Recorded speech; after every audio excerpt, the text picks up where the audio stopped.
우리들에게 보여줬던 그 넓이와 깊이가 어마어마해가지고 우리가 이틀 동안을 해도 못다하는 바다 중에서도 그림이 갖고 있는 그 세계는 대강미술관에 화요일까지 전시합니다만 그 전시를 보시면은 여러분들께서 부분적으로 알고 있었던 김재하의 서화 세계가 그게 그렇게 뭐 묵히를 한다든지 재미로 그린다든지 이런 정도가 아니다라는 것을 아마 느끼실 겁니다. 진짜 성심으로 그림에 임했습니다. 추사 김정희가 죽고 10년 지나서 추사의 시를 후배들이 모아서 책을 내면서 거기에 신석호라고 하는 분이 평을 쓰면서 이렇게 했습니다. 추사는 시의 또 대가였는데 글씨를 워낙 잘 쓰는 바람에 그의 시가 입신의 경제에 갔다는 것이 묻혀버렸다라고 얘기를 합니다. 지하의 서화도 워낙에 뛰어난 시인이기 때문에 우리들에게 그분의 뭐 부전공처럼 이렇게 인식되어 있습니다만은 그렇지 않았다고 하는 것을 이번 기회에 저도 확신을 했습니다. 지하의 그림이 처음 보여준 건 사상계 5호로 70년 5호로에 오적 바로 옆에 실려 있는 그림입니다. 근데 이 그림은 제가 보건대 99.9% 오윤이 그린 겁니다. 어쩌면은 그때 오영수 선생 댁에 드나르고 오스케하고 같이 어울릴 적에 지하 설계에 오윤이 시공한 게 아닌가 하는 그런 생각을 또 들습니다. 낄낄거리면서 야 여기다 이거 홍동지 그려라 뭐 하고 그 코치를 안 했을 리가 없는 건데 어쨌든 이 그림은 빛이나 모든 게 다 오윤이고 오윤의 앞뒤 그림과 그대로 연결이 됩니다. 지하 형이 2009년 자원과 모험 봉호에 오적을 새로 실으면서 15커트의 자신이 그린 그림이 실려 있습니다.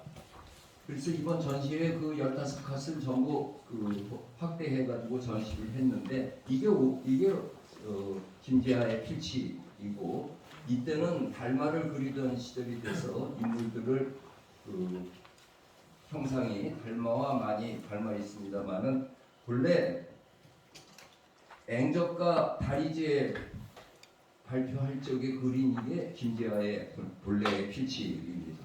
나중에 뭐 대설남의 표지와도 그 김재하의 그림으로 되어 있잖아요.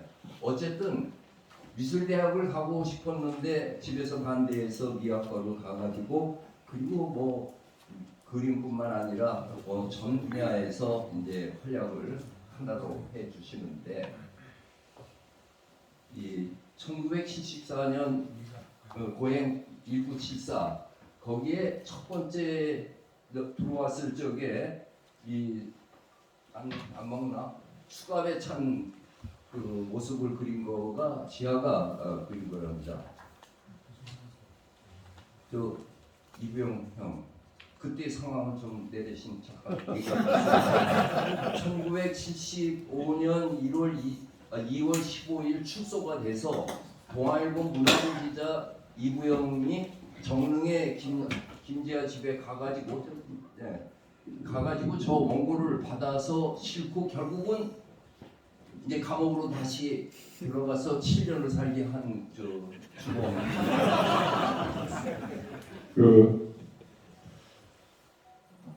김재하 씨가 민청년 사건으로 후배들하고 같이 구속이 됐는데 감옥에서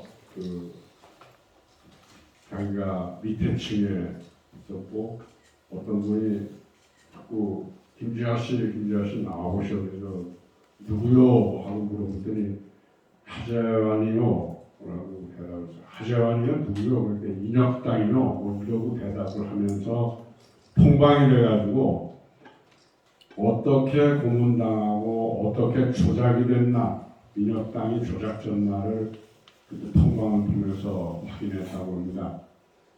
그 얘기는 인혁당이 민청학년을 조직하도록 또 교사를 했다. 이러니까 인혁당이 조작됐으면은 자연스럽게 민청학년도 조작으로 만들어진 것이다라는 게 그냥 일목요연하게 정리가 된 거죠. 그 얘기를 제가 그 동아일보에 있을 때 그 광고 탄압이 진행되는 그때 저희들이 내쫓기기 바로 직전인데 그 정릉에 그 박 선생님 댁에 지하가 감옥에서 나와서 머무르고 있을 때 그 1년 동안 감옥에서 어떻게 지냈는지는 좀 받아가지고 뭐 옥중 수리를 좀 실었으면 해서 갔어요. 장윤환 선배라고 저희 동아투이의 주동인물이었던 동아일보 안에 기자협회 분회장을 맡고 있었는데 같이 갔어요. 근데 가니까 계란이 수만에다 뭐 오이 이렇게 쓸어놓은 거하고 소주 몇 병을 갖다 놓고 그냥 마시자고 그러더라고요. 그래서 소주를 마시면서 글을 썼어요. 이거를. 난 그런 사람도 별로 못 봤어요. 술 마시면서 또 딴 얘기 하면서 또 글을 다 쓰더라고. 저 글이 될래나.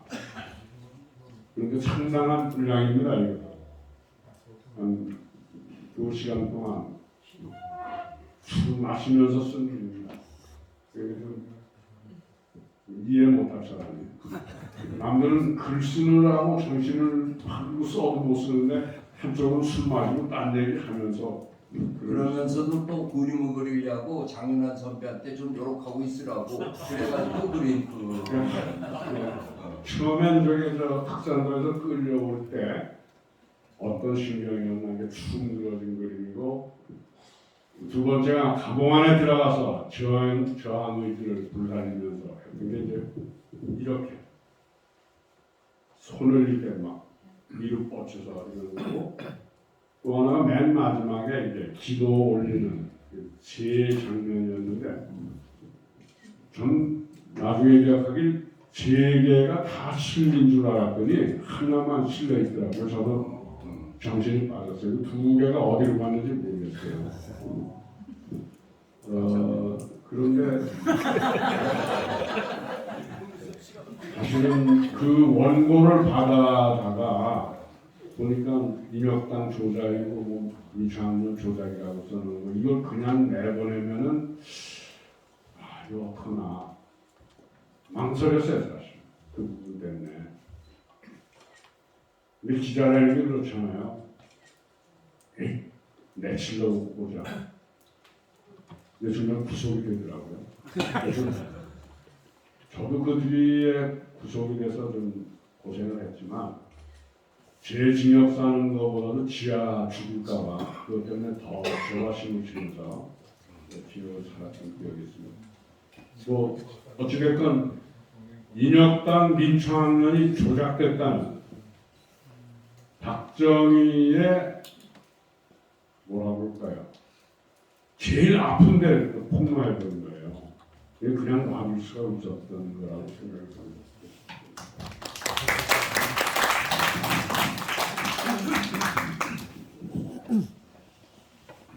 그 가래 끓는 소리가 들린다 하면서 써오는 우리 세 번째 나와 있고 저 대강미술관 가면 저 전부 전문의 실려 있으니까 한번 상으로 읽어봐 주시기 바랍니다. 어쨌든 지하 이분이 갖고 있었던 그림 솜씨는 내재되어 있던 솜씨는 저렇게 이제 70년대 초에 발현이 됩니다.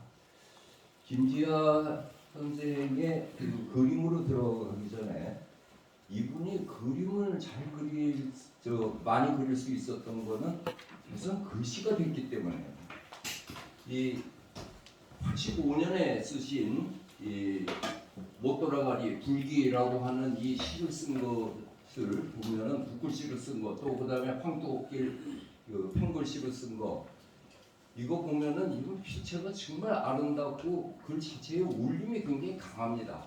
거기다가 이 조형적인 배려로 강약을 주면서 크고 작은 글씨를 아주 리드미컬하게 하는 거가 그 불기라고 하는 시를 낭송할 적에 저분이 못 돌아가리 할 때 그 못의 소리를 넣는 거 하고 마지막에 요 아주 조그맣게 덧없이 이렇게 들어가는 거가 막 낭송하는 기분으로 그 썼어요. 백악미술관은 일중 김충현 선생이 기념관으로 거기는 서예전을 하는 곳입니다. 거기에 그 전시 중에 많은 서예가들이 와서 야 실력이 저렇게 강했다고 이렇게 그 감동을 하고 가는데 어찌됐든 이게 언제 이렇게 배웠는지 모르지만은 수업을 받은 확실한 근거는 미학과의 김종록 선생 수업 시간에 동양예술 소설의 사분자와 글씨 서체를 한 학기 1년 가리키는 실습 시간이 있을 그거 이상은 없었습니다. 혹시 감옥에서 혹시 수련을 하신 것은 아닐까 하는 그런 그 생각을 합니다. 더군다나 이분이 지은 한시 한문의 그 문장을 봐도 또 그런 그 생각을 하게 돼요. 그런 중에 평화만들기라고 하는 인사동 카페에 91년에 갑자기 술이 취해가지고 있는 상태 그 빈벽에 매직으로 쓴 겁니다. 이용학의 그리움이라고 하는 그 시를. 그 눈이 오는가 북쪽에는 한방눈 쏟아져 내리는가 험한 벼랑길 굽이굽이 돌아가는 백무선 철길 위에 느릿느릿 밤새워 달리는 화물 검은 벽 지붕 위에 이거를 쓰고 그리고 이제 며칠 빠졌다고 또 고쳐가지고 이렇게 해놓은 것이 평화만들기가 망하면서 그 옆으로 이사 갈 때 뛰어갔던 거를 또 망하면서 누가 뛰어서 갖고 있다 옥션에 나와가지고 서해박물관 함대는 분이 사가셨어요. 그래서 그분에게 허락을 얻어서 레플리카로 해서 했는데 지하영에게 저걸 외고 있는 것 같아요. 왜 이용학을 썼는가 했더니 분단의 아픔을 저렇게 우아한 서정으로 쓸 수 있느냐. 그래서 내가 좋아한다. 우리가 지하의 시의 세계를 이해할 적에 그가 갖고 있던 시의 그 모델은 무엇이었는가를 생각할 적에 신경림 선생은 무조건 백석파지만은 지하 형님은 이용학파라고 얘기를 할 수 있지 않을까 저는 그렇게 생각을 하고 있습니다. 어쨌든 아무렇게나 썼지만은 필체 자체에 보이는 그 피력입니다. 그리고 흉중 장우주 장상현 춘추라고 쓴 거가 가슴 속에는 우주를 품고 손바닥 위에는 춘추를 나타내라 역사를 나타내라. 이 글씨의 획을 보면은 진짜 요염해요. 어쩌면 저렇게 멋을 넣어가지고 탁 해서 들어갑니까? 결례가 안 된다면 굉장히 섹시한 빛이죠. 저걸 보고도 못 느끼면 좀 이상한 빛이에요. 그 이상 어떻게 되어서 설명합니까? 김지하의 시와 산문 속에 보이는 그 여린 감성 같은 거, 아침 햇살에 빛나는 영롱한 나팔꽃처럼 이런 문장이 저런 데에서 나오는 것과 나는 같지 않다고 그렇게 생각합니다. 그런가 하면 이 옆에 있는 아무렇게나 쓴 것 같은 이 글씨는 추석인정의 작품을 그대로 강작한 겁니다. 이게 매월당의 시인데 향소 선실한의 풍식 송창정이라고 향기 끊어진 선실은 고요하고 바람 멎은 송창은 고요하네 이런 건데 김지하 형이 진실로 몰입을 해가지고 자기의 예술 세계에 넣은 것을 얘기하면 추사김정입니다. 곳곳에 그 작품들이 나오고 그 이야기들을 하는데 내가 쓴 글을 보고 이병철 형이 내가 갖고 있는 작품도 광김지 저 추사라고 써 있습니다 하고 여기 카톡을 보내줬어요. 상당히 많은 작품들이 나오는데 이 추사 김정희가 했던 여러 가지 말 중에서 난초 그림에 나오겠습니다만은 불계공졸 잘되고 못됨을 가리지 않는다. 그것이 그 김지아 형님으로부터 마음껏 쓰고 마음껏 그릴 수 있는 그 근거를 마련한 것이 아닐까 하는 생각이 듭니다. 근데 김지아가 난초를 그려서 기구 마련 전에 뭐 10번씩 이렇게 주고 가만히 앉아서 생각나는 친구한테 그려가지고 주고 내가 84년 갔을 적에도 나만 준 게 아니라 봉투에다 이름 써갖고 애도 전해줘라 그렇게 해오는 중에 받는 사람에게 맞는 거를 그렇게 해줘요. 꼭 그걸 보면 거기 쓴 글이나 난초 생긴 거니까 그 사람에게 맞는 걸로 그렇게 해줘요. 그 중에 김지아 선배가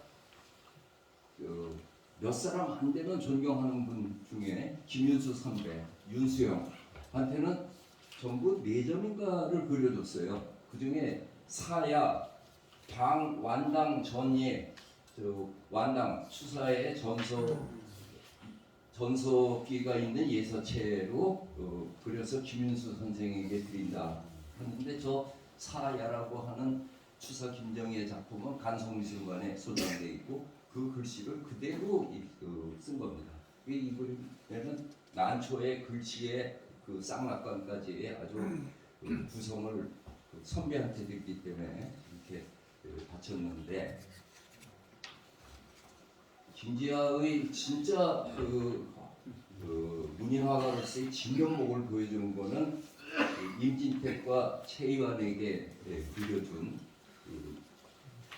그러니까 지아 형이 정을 내려주는데 이 딴따라들한테는 어마어마하게 깊은 정을 줍니다. 친구들이나 시문인 것보다 임진택에게 소리꾼을 그려준 것 임진택 비슷하죠? 임진택에게 그려준 데는 뭐라고 썼냐면은 앞에는 장자의 얘기를 쭉 쓰고 나서 약 인능 청 지구 동 전전 굉음 만약 사람으로 하여금 지구가 돌아가는 그 굉음 소리를 들을 수 있다면 그것을 능히 표현하는 것이 광대의 소리다. 그 얘기를 쓴 겁니다. 그러니까 시를 쓰되 좀스럽게 쓰지 말고 소리를 하되 좀스럽게 하지 말고 지구가 돌아가는 그 소리를 내라 이거예요.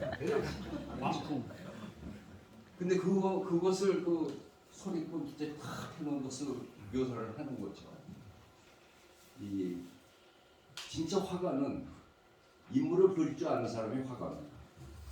꽃이나 사골자 치는 거는 화제가 없어도 해요. 하지만 인물은 그렇지 않습니다. 그 김봉준이가 저 그린 것도 그 화가야. 저 한국 비슷하게 그리고 그랬더라고. 그 보면은 임진택이라고 안 써도 임진택이지 알게 그렸어요. 그런가 하면은 최이완에게 그려준 최이완 아우님께 그려준 거는 털 뜯긴 꿩 하늘에 벌을 날듯. 아니 꿩이 털이 뜯겨. 그러니까 김지아의 그 이미지 던지는 데는 상반된 이미지를 결합을 해가지고 거기에서 비약하는 거가 곳곳에 나옵니다. 기우뚱한 균형, 흰 그늘 이게 말이 안 되는 거예요 사실은요. 근데 그것을 결합하면서 그 상충하면서 나오는 이미지 속에서 우리들의 신금을 울리는 것이 여기에서도 춤사위가 털 뜯긴 꿩이 하늘로 올라가려고 그러는데 그 지가 올라가겠어요? 못 올라가지. 그런 그 정지된 상태 속에서 올려가려는 내재율 그런 것을 잊지 말라고 하는 그런 내용이죠. 그걸 절묘하게 표현했잖아요. 오른발로 딱 디듬고 봐요. 저 발 갖고 저 몸을 견디겠나? 그래도 그게 탄력이다. 그걸 느끼는 거. 그 중에 춘패신 84년, 이게 다 84년도 작품입니다. 84년에 나는 끝할 적에 이해주가 밥 밥사발을 머리에 이고 춤추는 것을 포스터로 그려준 거예요. 다 같은 맥락이에요. 이 작품은 박현채 선생, 경제학자 박현채 선생을 그 상을 그렸는데 다 아시겠죠? 박현채 선생이 민족 경제론으로 그 삐뚤어진 근대화를 파리채로 팍 잡으려는데 파리가 머리 위로 왱 하고 날아가고 있어요. 김재학의 작품에 보이는 풍자와 유머가 아주 그림으로 절묘하게 또 박현 선생님이 막 하고 소리 지를 때 보면 저래요. 똑같습니다. 이게 이분이 내재했던 게 감옥에 가기 전에 70년대 감옥에 가기 전에 거에서부터 감옥에서 막 나와가지고 그 당신이 갖고 있었던 그 그림에 대한 그 생각을 그림으로 나타냈던 그 초기의 작품입니다. 나중에 이거를 안 그렸는데 이게 더 많았으면 그런 중에 저 최열한테 그려준 환경재단 최열한테 그려준 게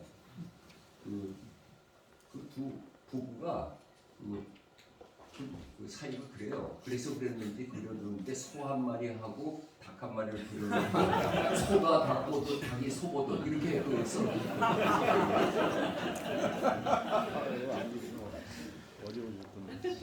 84년에 김민기하고 나한테 그려준 건데 가서 보시면 알겠지만 이렇게 아주 맵시 있게 그린 난초는 80년대 초에 그리고는 안 그립니다.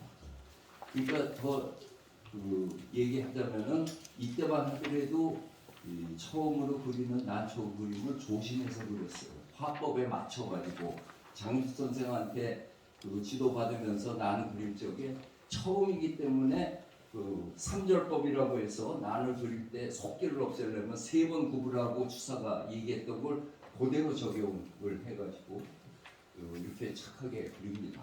얌전하게 그립니다. 그래서 개성이 좀 없다라고 그렇게 깎아내릴 수도 있습니다. 그렇지만 이 초기작이 갖고 있는 중요한 특징은 이게 나타나죠. 그러다가 흐르는 강물처럼 멋을 확 놓고 86년 그림마당 맨 오픈할 적에는 저런 거 딱 해놓고 춤을 추려면 딱 이렇게 추렸다라고 하는 그 춤사위를 그 연상하는 리듬을 하다가 해남으로 내려갔던 시절부터 풍란으로 확 바뀝니다. 아리따운 춤단이 풍란으로 해서 흘러가요. 그러다가 수사를 신취하고 나서는 불계공절 아무렇게나 그렸잖아요. 초기작이 갖고 있는 그 성실성은 없잖아요. 그 대신에 초기작이 갖고 있는 깨작어림도 없어요. 그냥 스스럼 없이 탁 펴내고 그리고 기우뚱한 균형에 들어갔을 적에는 저 난초잎이 하여튼 기우뚱하게 보이려고 하는 취지도 있지만은 이제부터는 스스럼 없이 그리는 방법으로 갑니다. 그랬는데 사실 본인도 얘기했지만은 사실 나는 난초는 내 적성에 맞지 않는 그 소재였다고 그렇게 고백을 합니다. 그리고 매화로 바꿔버립니다. 그 김봉준한테 그린 저거는 갈대지 저건 뭐 난초도 아니잖아요. 그래서 그렇게 그리던 걸 버리고서는 이 매화로 가면서 정말 신나게 그립니다. 그 매화를 그리면서 줄기를 농담으로 해놓고 그리고 꽃송이를 갖다가 다목으로 얇게 해가지고 전체적인 화면의 울림이 김재하의 그 적성에 맞는 그런 그림으로 화제가 바뀌게 됩니다. 시를 쓴 거는 김인후의 시라든지 뭐 부유선사의 시, 개월당의 시 이런 그 약간 골기 있는 그 문인과 선사의 시를 화제를 따가지고 합니다.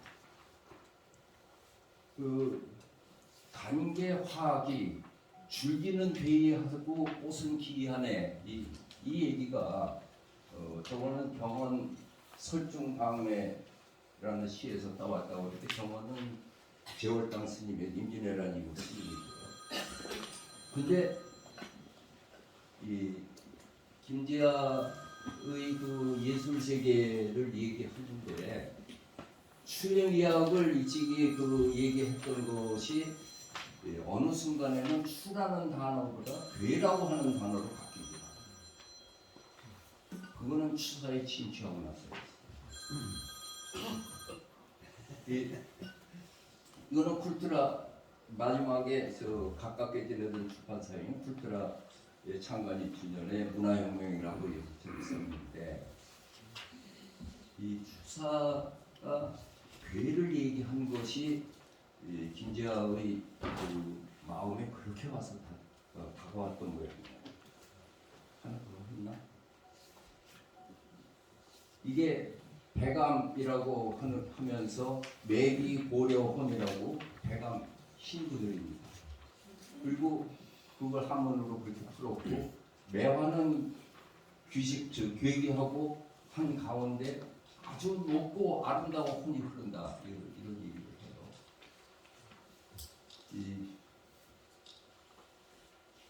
우리 지아 형이 선배가 돼서 우리 아우들이 형님 이상으로 모시고 교주로 받들고 그렇게 했지만은 아우에게 전체로 베푸는 거 있지만은 한 사람 개개인에게 뭘 베풀어 주는 일은 난 보질 못했어요.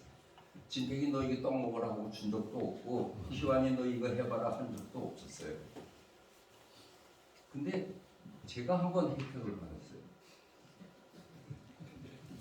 그 혜택 받은 거는 제가 완당평전 3권을 썼는데 그 책에 서평을 창비에 기고를 해주셨어요. 그래서 난 얼마나 좋아. 김지아가 서평을 써. 서평에 내 얘기는 이름도 안 나오고 추사가 얼마나 위대한가에 대해서 쫙 써 있어요. 한번 읽어.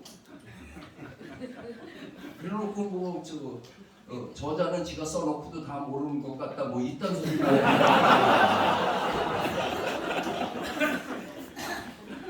그 추사에 그렇게 심취를 해가지고 이 추사가 마지막에 가가지고 귀양살이하고 난 다음에 그 글씨가 굉장히 괴상해졌어요. 그 괴상한 거가 추사의 글씨는 글씨에 대해서 모르는 사람은 괴이한 글씨라 할 것이고 글씨에 대해서 잘 아는 사람도 그 오묘한 이치를 알기가 힘들 거다. 유채진이라는 사람이 이렇게 표현했어요. 진정한 서예가란 법도를 떠나지 않으면서 또한 법도에 구속받지 않는 법이다. 법도를 떠나지 않으면서 또한 법도에 구속받지 않는 법이다. 그래서 추사가 쓴 글씨를 보면 어떤 거는 석가래처럼 그 굵은 게 있는가 하면은 어떤 거에는 창살처럼 얇은 거가 들어와 가지고 어울리는데 거기에 아무런 잘못이 없더라. 이게 그 추사체에 대해서 했던 거가 그게 지아 형의 그 가슴을 찔렀던 모양입니다. 그러다가 추사가 말년에 김병학 대감한테 보낸 편지에 안동김씨 김병학 대감이 글씨 좀 써서 작품 좀 보내달라고 그래서 보내주면서 붙인 편지에 이런 얘기가 있어요. 혹 이 글씨를 보고 세상 사람들이 귀하다고 헐뜯지나 않을런지요. 그러나 그거는 그네들이 말하기에 따름인 것이고 나로서는 괴하지 않으면 글씨가 안 되는 걸 날더러 어떡하란 말입니까? 이게 그 추사의 말년에 보여줬던 그런 것이었습니다. 이런 것들이 그 지아에게 많은 힘과 그것을 주었던 것 같아요. 신그늘에 대해서도 보면은 어제 그 토론할 적에 이재복 교수가 그 신재호에서 나오는 비슷하게 얘기했는데 신재호가 얘기한 그것은 신그늘이 아니고 그늘. 이 판소리나 그 연예에는 그늘이 있어야 한다는 거죠. 그 그늘이라고 하는 것은 금은밤에 널린 하얀 빨래 같은 그러한 분위기를 얘기한 거예요. 근데 지아 형이 얘기한 흰 그늘의 의미는 본인이 흰 그늘의 길에 썼어요. 식임새는 판소리와 우리 민족 예술의 핵심 이야기다. 식임새는 흰 그늘이다. 이렇게 딱 본인이 얘기를 했어요. 이 식임새라고 하는 것이 장식할 식자의 소리음자 식음이라고 하는 것이 꾸밈이라고 하는 것이 이제 식임새라고 했는데 내가 저 딴딴한 데로 하도 돌아다녔기 때문에 이제 얻어 들은 게 있어서 그래도 얘기입니다. 가야금으로 함동정월 선생이 지도를 하는데 자진머리로 당당당 하고 치면 그게 아니고 시집살이 3년 해서 처음으로 신정집에 애를 둘쳐오고 옷짐 지고 하는 지고 가는데 마음은 빨리 가는데 몸은 가지 않으면서도 빨리 가는 거로 쳐라. 그게 식임새야. 그냥 100m 달리듯이 자진머리 치는 게 아니고 그 이은선 고수한테 그 내 말 맞냐고 그랬더니 맞다면서 하니까 갈똥말똥 진도에서 소리에서 갈똥말똥한 자세 이런 그런 것이 이 배감이라든지 흰 그늘이나 이런 것에 들어있는데 이것을 보다 논리화시킨 미학 용어로 바꾸는 거가 이제 나 같은 평론하는 사람이 해야 하는 일인데 나도 그거를 논리화시키고 개념화시키는 것까지는 시력이 안 돼요. 근데 뭐 내용은 그가 말하려고 하는 내용은 바로 그걸 얘기하는 겁니다. 이 달마로 돌아가는 것은 이 세상을 얘기하는 것이 이 달마를 통해서 뭔가 세상에 화두를 던지고 싶은 마음이 있어서 이게 원래 그림이 되니까 이렇게 하셨죠. 그래 달마 그림을 본인이 얘기한 내 달마는 코믹 달마라고 부르는 게 맞다. 전부 그 코믹해요.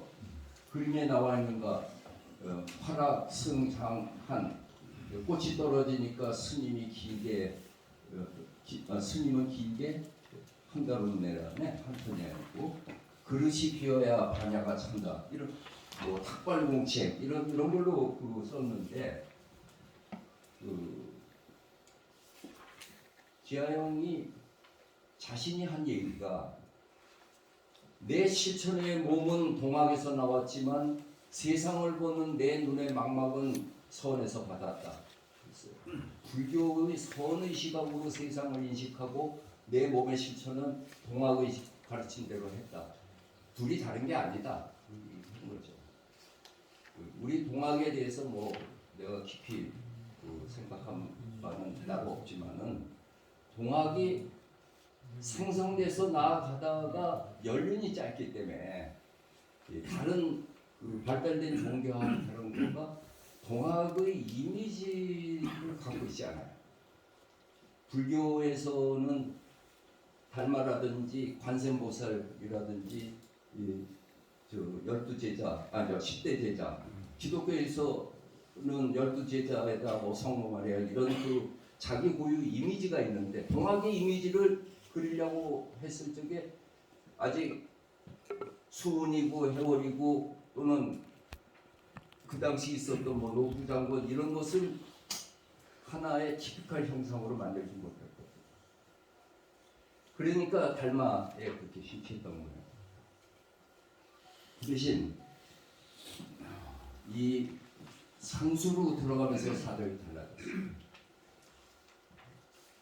연봉 선생님이 전시를 보면서 지하의 세계가 이렇게 예술이 큰 거를 이번에 알았는데 난초나 달마나 또는 매화를 보면은 김지하의 풍자, 해야, 장난기, 어마어마한 장난기 이런 것들은 나오는데 세상에 대한 고뇌라든지 아니면 깊이 있는 사색 이런 것들은 보이지가 않는 게 참 그러네 그렇게 얘기를 했는데 지하도 그랬던 것 같아요.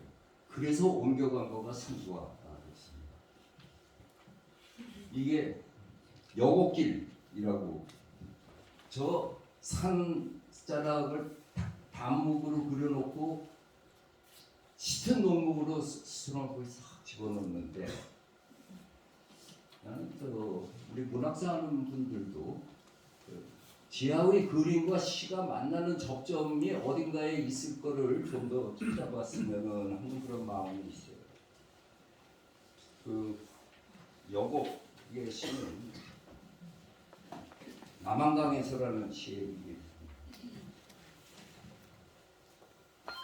둘러봐도 가까운 곳 어디에도 인기척 없고 어스름만 짙어갈 때 오느냐 이 시간에 애리나 내 흐르는 눈물 그 눈물 속으로 내 내쉬는 탄식 그 탄식 속으로 내 넋이 오느냐 저녁노를 타고 어둑한 하늘에 가득한 내 얼굴 이 시간에만 오느냐 이 시를 여기에 붙였을 적에 어떤가 하는 그런 저는 생각이 있었습니다.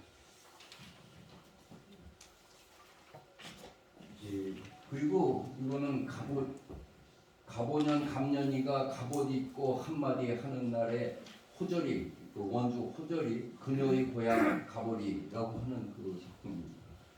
회원이 끌려갈 적에 같이 끌려가서 그 호절한테 나룻배에서 세 사람한테 윤관당하고 완전히 미쳐가지고 석방돼서 가버리로 왔던 그 감년이를 얘기를 하면서 그려놓은 그림입니다. 그러니까 그 지하 형이 난초라고 하는 재미 무키에서 시작을 했다가 자기의 감정을 쏟아낼 수 있는 매화를 갖다가 세상에 대한 풍자에 코믹 달마로 갔다가 산수에 가서 이제 우리 시에서 보여주고 있었던 그 복합적인 걸 보이다가 마지막에 모란을 그립니다. 이 모란을 그리면서 서문에다가 전시할 적에 지하영이 전시를 3번 했어요. 3번 다 보고 제가 또 그때마다 일자상서해서 글을 쓰기도 하고 했는데 본인이 내가 진짜 그리고 싶었던 것은 우리 집 빛들 장독간 빛들에 피어있는 모란꽃이 나는 항상 그리고 싶었다. 이때 이거를 더 그리게 독촉을 했어야 되는 건데 왜냐면은 그때 많이 남겨가야 되는 건데 이렇게 전시회를 해준다고 해가지고 김영복 씨가 해준다고 해서 이때 그린 거뿐이 없어요. 그 피하여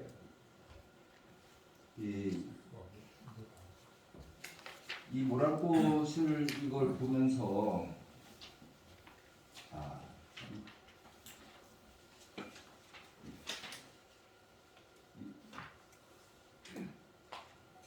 꿈꾸지 않겠다. 꿈으로 고통을 이겨내는 그만두겠다. 지긋지긋해도 하루하루 삶을 열심히 살겠다. 풀 한 포기야 말하며 우주를 살겠다. 이런 얘기예요. 이제야 내 마음 고향에 돌아와 우울한 너에게 편지를 쓴다. 삶은 가슴 밑바닥 붉은 꽃봉오리 두 다리 사이 어두운 곳 새파란 별 이제야 한마디 한다. 별과 꽃을 모시니 삶 너에게 나이 70에 내가 남길 것은 오로지 이 한마디뿐. 이런 그 마음이 시가 그 그림으로 그 모란꽃 이런 데 실려가지고 이 이지아의 그 못난 시에 대해서 김사영 시인하고 또 그 다른 분들이 여러 언급이 있었는데 못난 시 잘나야지 왜 시가 못난 그래도 못난 시라고 하잖아요. 추석 임정희가 쓴 도장 중에는 수졸삼방이라고 하는 도장이 있어요. 졸한 것을 지킨다.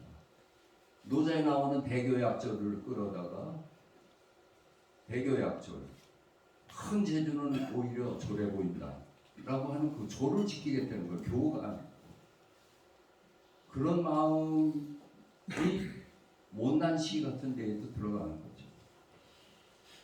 다시 추사로 돌아와서 추사가 마지막에 가서 쓴 공문사에서 쓴 판전이라고 하는 글씨는 7살 때 아버지한테 보낸 편지 글씨하고 똑같이 생겼어요. 이 지팽이로 땅바닥에 쓴 것 같은 그런 글씨인데 그 글씨 속에서 느껴지는 허허로움이라고 그 본인은 얘기를 했어요. 왜 누가 그 추사한테 물어봤나 봐요. 당신이 얘기하는 그 조람과 허허로움이 이를테면 어떤 것이냐. 그랬더니 그 왕이지의 아들 왕휘지가 대진이라고 하는 사람을 만나러 가는 이야기에 있어요. 제설신화에 나옵니다. 이 왕휘지가 그 대진이를 그렇게 좋아해가지고 밤에 이 갑자기 그 대진이를 보고 싶은 거예요. 이 판교에 살면서 대진이 집은 용산쯤에 있는 거라.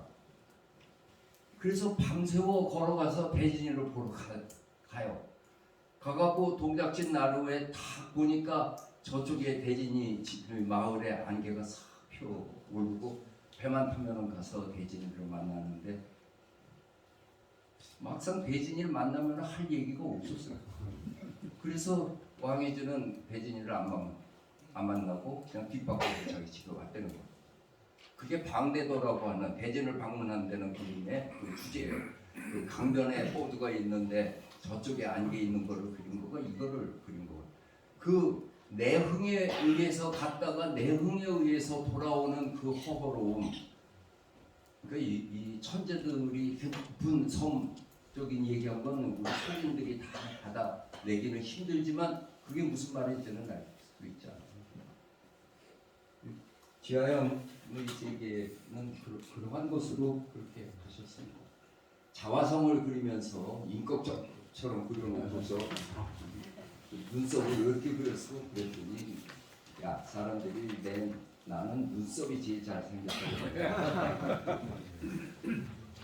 그래도 내 가슴 속에 남아있는 지하는 이 모습입니다. 감사합니다.